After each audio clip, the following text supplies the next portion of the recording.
శరీరంతో ఉండొచ్చు, ఉండకపోవచ్చు, ఉన్నా నమస్కరించాలి, లేకపోయినా నమస్కరించాలి. అలా చెయ్యని వాడెవరో అటువంటి కొడుకుని కన్నందుకు పితృదేవతా స్వరూపంలో ఉన్నటువంటి తండ్రి అలోమని ఏడుస్తాట. ప్రతి అమావాస్య నాడు పితృదేవతలు మధ్యాహ్నం 12 గంటలకు ఇంటికి ముందుకొచ్చి నిలబడతారు. అందుకే అమావాస్య మధ్యాహ్నం వెళ్ళకండి ఇంటికి అంటారు. ఎవరింటికి ఎందుకు వెళ్ళొద్దంటారంటే అమావాస్య పితృతిథి. ఒక్క దీపావళి అమావాస్య నాడు మాత్రం ప్రదోషం వరకు ఉంటారు.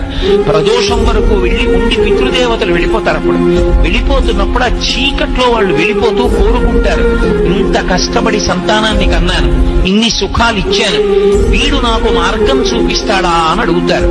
అందుకని కొడుకు దివిటి చూపిస్తే దక్షిణ దిక్కుకి తిరిగి ఆ కాంతులు పితృదేవతలకి కనపడతాయి. ఆ కాంతులలో వాళ్ళు పరమ సంతోషంతో వెళ్ళిపోతారు. పితృదేవతల యొక్క సంతోషమే వంశాభివృద్ధికి